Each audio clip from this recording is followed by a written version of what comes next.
Hey, what's up? This is Ansem Report Infinity, currently reporting on different types of grounding techniques that you can use to deal with. Well, they can be used for PTSD, but theoretically, you could also use them to deal with, say, intrusive thoughts in depression or a panic attack or something like that, some type of obsession like in OCD. I have problems with all of those, so. Um, Anyways, so I would say that grounding techniques come in three general flavors. And those three different categories are more or less broken up by, I suppose, how disruptive the grounding technique is. So when you're having a post-traumatic flashback, you're basically stuck in another time. You end up kind of lost in your thoughts and your memories, and you end up cut off from the present. So anyone who meditates will probably immediately think, "Oh, well, that sounds like something meditation would help with." And yes, actually, the different forms of meditation are very good for things like that. And actually, they kind of fill a very similar niche that grounding techniques do. So if you meditate, you'll immediately be familiar with the general process behind grounding techniques. But so anyway, the first category of grounding techniques are the ones that are, these are the most simple. So when you want to disrupt a negative thought process like a panic attack or a flashback, you want something, you want to do some sort of technique that will kind of block out that negative thought process. So this first category of grounding techniques are the like sort of lightest, I suppose. They're the ones that kind of block out the least noise, mentally speaking. So in a way, they're kind of the most difficult to use with flashbacks, but I think that that makes them really useful in a way. I find this particular category of grounding techniques to be useful for identification. It helps you identify what you're feeling, identify that those negative feelings belong in a different time, they're a part of a different event, they're not attached to the present. So while you might still be having that flashback, it kind of helps you identify your thoughts and sit with them and find them less threatening, which I think is very helpful in a different way than simply distracting yourself or, completely blocking out a flashback entirely. So, this type of grounding technique is basically grounding in a sense. It's a very simplistic type of technique.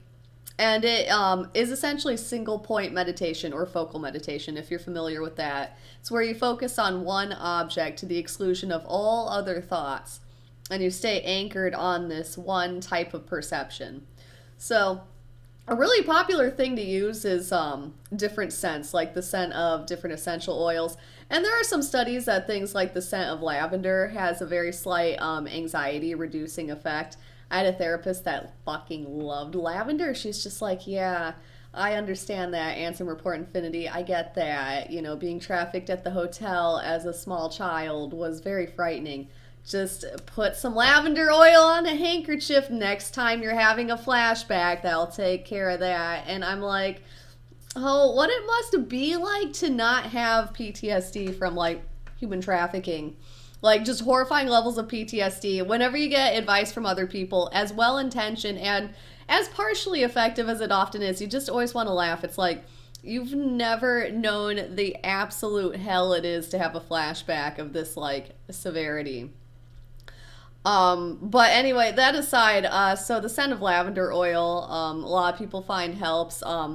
So what you would do is you would just like, put on the oil diffuser or get out the handkerchief or whatever and, just smell that scent and kind of like block out everything else you're doing. Like kind of if you were meditating, just kind of make that one stimulus, that scent. Or, other people choose other things. Like maybe they might watch the, pendulum on a clock tick back and forth. And that has a certain hypnotic effect. Or they might feel the texture of like an old childhood blanket that they find comforting.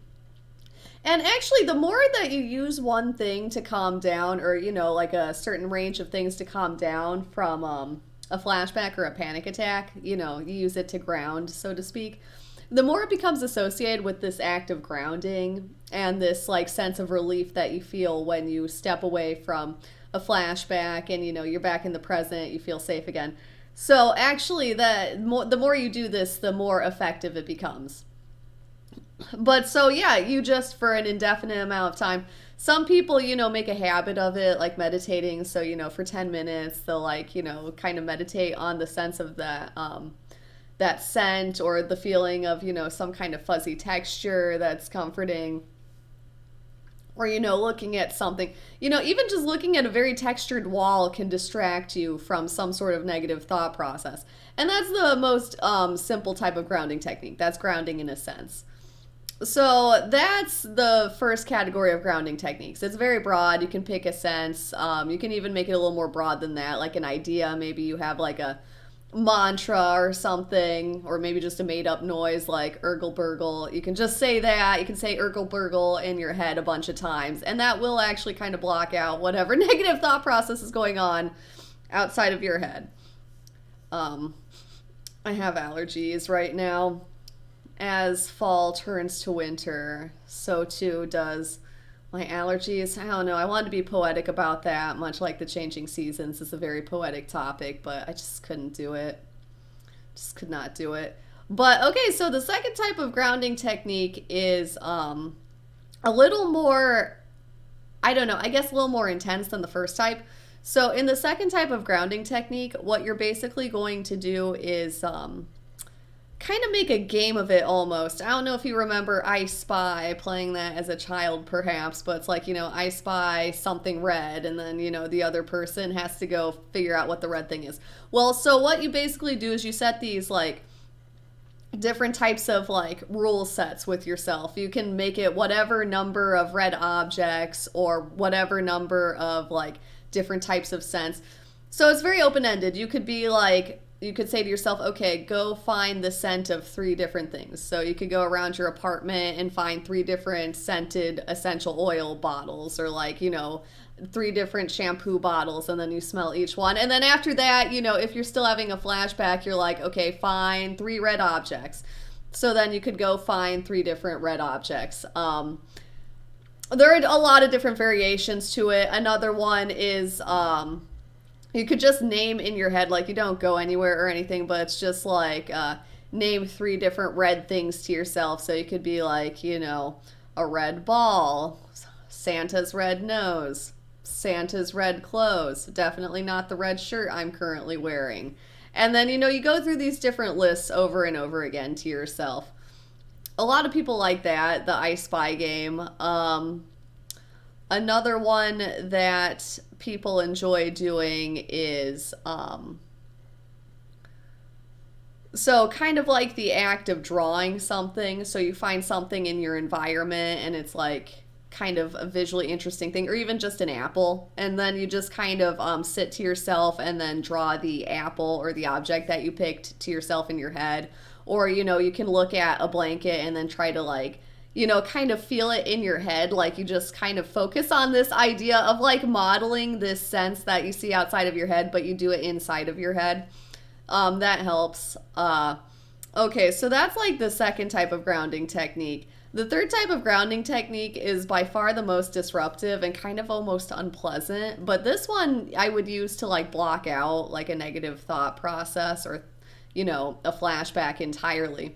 These ones I would say are actually the ones that kind of work the best.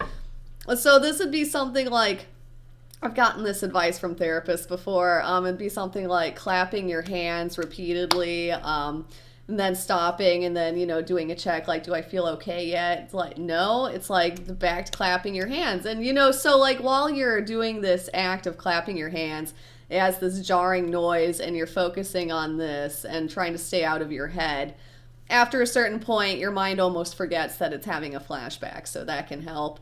Another one that I've had suggested to me is instead of clapping, you like kind of, you can't see or hear that because I'm wearing slippers on a carpet, but just stomping your feet up and down.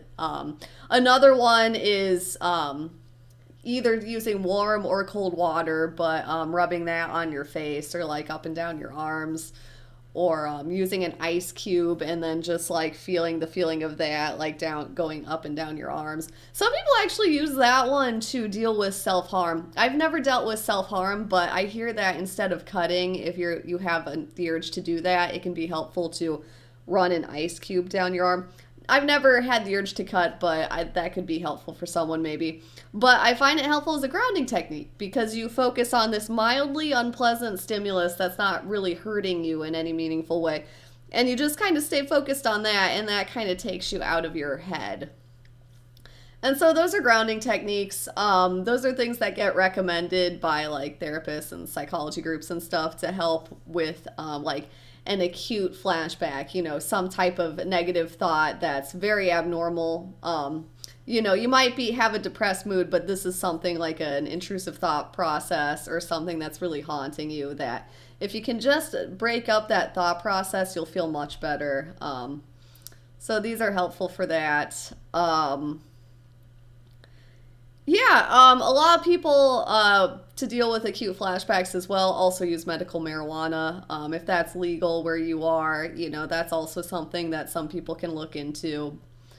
I find a lot of relief from that personally, and from meditation, which is very similar to grounding techniques, but a little bit different, a little more involved. I think I'll do a video on meditation and how it helps me with PTSD, but I just wanted to do a video that breaks down the different grounding techniques specifically and how they can be used for flashbacks. It's literally you just go into this process the second that you have that negative thought process and it blocks it out or distracts you. So yeah, hope this helps somebody.